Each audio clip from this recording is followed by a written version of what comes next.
அனைவருக்கும் வணக்கம். கடகராசினியர்களுக்கு குருவை பார்த்த முதல் நாளே குருவுடன் இணையும் புதனால் கடகராசினியர்களுக்கு குரு புத யோகம் ஏற்படக்கூடிய ஒரு தருணமாக தான் இக்காலகட்டம் அமைஞ்சிருக்குதுங்க. அது மட்டும் இல்லாமல் கடகராசினியர்களுக்கு 100% மேஜிக் நடக்க இருக்கு. அந்த வகையில் கடகராசினியர்களுக்கு என்ன மாதிரியான நன்மைகள் எல்லாம் ஏற்பட இருக்கு, கிரக நிலைகளின் ரீதியாக அமைய இருக்கும் சாதகங்கள் என்ன, பாதகங்கள் என்ன, மேலும் என்ன மாதிரியான முன்னேற்றங்கள் எல்லாம் உங்களுடைய வாழ்வில் ஏற்பட இருக்கு. குறிப்பா கடகராசினியர்களுக்கு இந்த புதன் பயிற்சி நிகழக்கூடிய தருணங்கள்ல கிரகங்களுடைய சஞ்சார நிலைகள் என்ன என்று பார்க்கும்போது, மேஷத்தில் சுக்கிரன், ரிஷபத்தில் சூரியனும், மிதுனத்தில் குருவும் புதனும் இணைந்து சஞ்சரிக்கிறாங்க. கடகத்தில் செவ்வாய் நீச்சம் பெற்றும், சிம்மத்தில் கேதுவும், கும்பத்தில் சனி பகவானும் ராகுவும் இணைந்து சஞ்சரிக்கிறாங்க. இந்த கிரகங்களுடைய சஞ்சார நிலைகளின் காரணமாக கடகராசினியர்களுடைய வாழ்வில் குடும்ப சூழ்நிலை ரீதியாக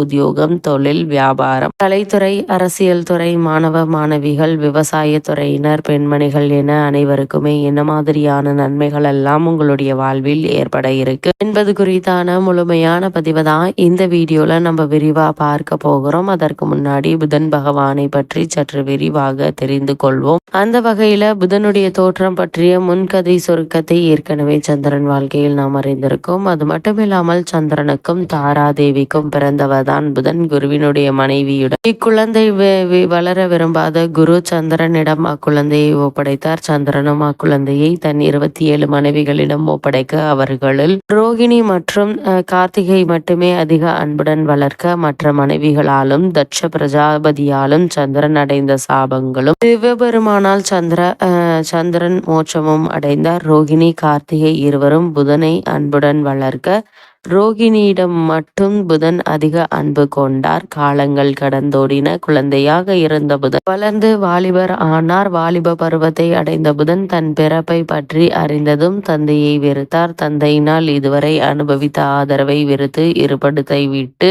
வெளியேறி ஆசிரம வாழ்க்கையை வாழ முடிவெடுத்தார். இமயமலை சாரலில் உள்ள வனத்தை அடைந்து அங்கு தனக்கென்று ஒரு ஆசிரமத்தை அமைத்தார். குருவில்லாமல் பல கலைகளை கற்று தேர்ச்சி பெற முடிவெடுத்தார். காரணம், தன் பிறப்பால் தந்தையான சந்திரன் மற்றும் குருவினுடைய மனைவி தாரா தேவி செய்த தவறினால் குருவினை வெறுத்தார். குரு இல்லாமல் சில கலைகளை கற்ற புதன் பல கலைகளை கற்க முடியாமல் தவித்தார். பல கலைகளை குருவினுடைய உதவி இல்லாமல் கற்க வேண்டுமாயின் இறைவனின் அருள் வேண்டும் என எண்ணிய புதன் நாராயணனை நோக்கி தவம் இருந்தார். பல இன்னல்களை கடந்து தவம் புரிந்த புதனுடைய தவத்தை கண்டு நாராயணன் அவர் முன் தோன்றி அவருக்கு அருள் பாவித்தார். இமயமலை அடிவாரத்தில் கௌரி தடாக் என்ற இடத்தில் தனது ஆசிரமத்தை அமைத்து நாராயணன் அருளால் குருவே இல்லாமல் சகல கலைகளையும் புதன் கற்று தேர்ந்தார். கலைகளால் பல உயரத்தை அடைந்த புதன் பிறப்பால் பல அவமானங்களை சந்தித்த புதன் தன் தந்தையான சந்திரனுக்கு பின்னால் தனக்கு வரவேண்டிய அரச பதவிகளையும் துறந்து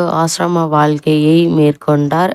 புதன் தன் தந்தையான சந்திரனை வெறுத்து ஒதுக்கினாலும் பதவிகள் துறந்து ஆசிரம வாழ்க்கையை வாழ்ந்தாலும் சந்திரனின் அழகில் பாதியை கொண்டவராக இருந்தார். சகல கலைகளையும் கற்று அழகிய உருவமைப்பு கொண்ட புதனை கண்ட தெய்வ மாதர்களில் ஒருவர் அவரிடம் தன் மனதை பறிகொடுத்து தன்னை ஏற்றுக்கொண்டு தனக்கு இன்பத்தை அளிக்குமாறு வேண்டினால் தன் பிறப்பினால் ஏற்பட்ட அவமானங்களை இனி எந்த ஒரு குழந்தையும் அனுபவிக்க கூடாது என்று எண்ணி அந்த தெய்வ மாதர் எவ்வளவு வற்புறுத்தியும் மனம் இறங்காமல் இருந்தார். புதன் வேண்டுகோள் விடுத்த தேவலோக மாதுவை புறக்கணித்ததால் கோபம் கொண்ட தேவலோக மாது புதனை இனி அழியாக போகும்படி சாபமிட்டார். எந்த தவறும் செய்யாத தவறு நடந்து விடக்கூடாது என எண்ணி தனியாக ஆசிரமம் அமைத்து வாழ்ந்து வந்த எனக்கு ஏன் இவ்வளவு பெரிய தண்டனை என எண்ணி வருந்திய புதன் நாராயணனை சந்தித்து முறையிட எண்ணினார். நாராயணனை கண்ட புதன் நடந்த அனைத்து விஷயங்களையும் கூறினார். தேவமாதர் விட்ட சாபத்தில் இருந்து நிவர்த்தியாகும் பரிகாரத்தை கேட்டார். புதன் நாராயணன் நடந்த அனைத்தையும் அறிந்த பின் புதனுக்கு உதவினால் எந்த ஒரு சிறப்பும் பெருமையும் இருக்காது என எண்ணிய நாராயணன் புதனை சிவனிடம் சரணடைய சொன்னார். ஏனெனில் புதன்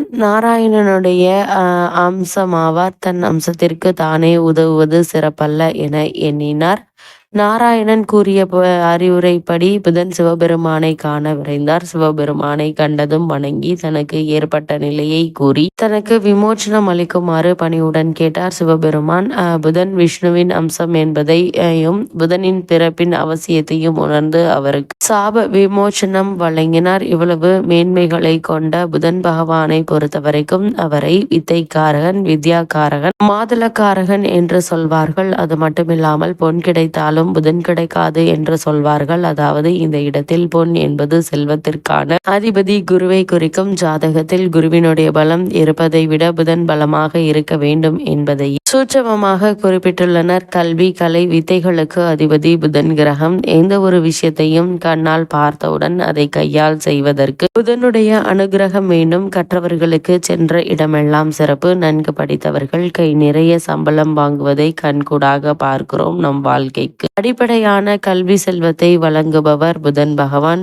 இவ்வளவு மேன்மைகள் கண்ட புதன் பகவானை பொறுத்த வரைக்கும் இவர் ஒரு விசித்திரமான கிரகம். செவ்வாயை போலவே புதனும் இரு அதிபத்திய கிரகமாகும். ஜோதிட ஆச்சரியமாக மிதுனத்தில் ஆட்சி பெறும் புதன் ஆட்சி வீடான கன்னியில் உச்சம் பெறுகிறார். மீனத்தில் நீச்சமடைகிறார். அறிவு, ஞானம் இரண்டிற்கும் இவரே அதிபதியாகி படிப்பறிவு, பட்டறிவு இரண்டையும் மனிதனுக்கு உணர்த்துகிறார். விஞ்ஞானம், மெஞ்ஞானம் இரண்டிற்கும் காரணமாகிறார். இவ்வளவு மேன்மைகளை கொண்ட புதன் பகவானை நாம் எப்படி வணங்க வேண்டும் என்று பார்க்கும்போது புதன் பகவானை புதன்கிழமை என்றில்லாமல் நவகிரக புதன் பகவானை எந்த நாளில் வேண்டுமானாலும் வந்து வணங்கலாம். நவகிரகத்தை 9 முறை வலம் வந்து மனதார வேண்டிக் கொள்ளுங்கள். வேண்டியதெல்லாம் புதன் பகவான் தந்தருள்வார் என்பது ஐதீகமாக உள்ளது. 6 லக்னங்களில் பிறந்தவர்களில் புதனுடைய வலு குறைந்து பலவீனமாக இருப்பவர்கள் சீர்காழிக்கு அருகில் இருக்கும் திருவெண்காடு எனும் ஊரில் கோவில் கொண்டிருக்கும் ஸ்வேதாரணீஸ்வரரை புதன்கிழமையில் சென்று வழிபட்டால் நல்ல பலன்கள் கிடைக்கும். சென்னையில் இருப்பவர்கள் போரூரில் இருந்து குன்றத்தூர் செல்லும் வழியில் இருக்கும் கோவூரில் குடிக்கொண்டிருக்கும் சுந்தரேஸ்வரர் வணங்கினால் கூடுதலான பலன்களை பெறலாம் என கூறப்படுகிறது.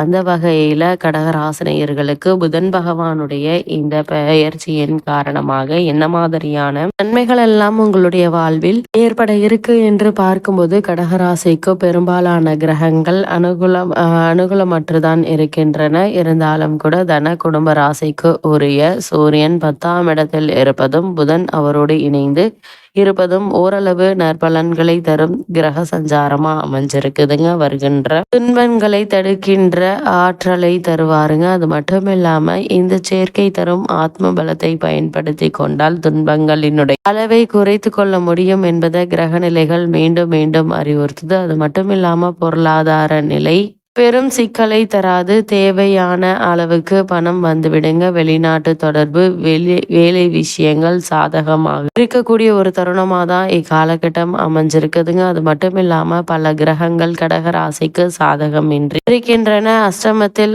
ராகு இருக்கிறார்கள். சனி அவரோடு இணைந்திருக்கிறார்கள். போதாகுறைக்கு செவ்வாய் ராசி அமர்ந்து சனி ராகுவை பார்வையிடுகிறார். இவைகள் அனைத்தும் ஒரே வரியில் சொன்னால் சுப பலன்களை செய்யாது. நீங்கள் அனைத்தும் ஒரே வழி ஆனால் எதிர்பாராத ஒரு சில முன்னேற்றங்கள் உங்களுடைய வாழ்வில் ஏற்பட இருக்கு. நீங்கள் ஒன்று நினைக்க வேறு ஒன்று நடக்குங்க. அதனால் எந்த ஒரு செயலை செய்வதற்கு முன்னரும் மாற்று யோசனை வைத்துக் கொள்வது மிக மிக நல்லது என்பதை கிரக நிலைகள் மீண்டும் மீண்டும் அறிவுறுத்தது. எந்த ஒரு விஷயத்தை செய்வதற்கு முன்னரும் எச்சரிக்கையுடன் நடக்க வேண்டிய ஒரு காலகட்டம் என்பதையும் கிரக நிலைகள் உங்களுக்கு மீண்டும் மீண்டும் அறிவுறுத்தும் பட்சத்தில் எல்லா விஷயத்திலும் அதிக கவனம் தேவை. அதே போல் பணம் கொடுக்கல் வாங்கலிலும் அதிக கவனத்தோடு எச்சரிக்கையோடு இருப்பது நல்லது என்பதை கிரக நிலைகள் மீண்டும் மீண்டும் அறிவுறுத்துதுங்க. அந்த வகையில கடகராசினியர்களுக்கு இந்த புதன் பெயர்ச்சி காலகட்டங்கள்ல கிரக நிலைகளின் ரீதியாக கூறப்படும் பரிகாரம் என்ன என்று பார்க்கும்போது கந்தனை வணங்குங்க. எண்ணற்ற நன்மைகள் உங்களுடைய வாழ்வில் ஏற்படும் என்பதை கிரகங்களுடைய சஞ்சார நிலைகள் தெளிவாகவும் உறுதியாகவும் எடுத்துக்காட்டுது.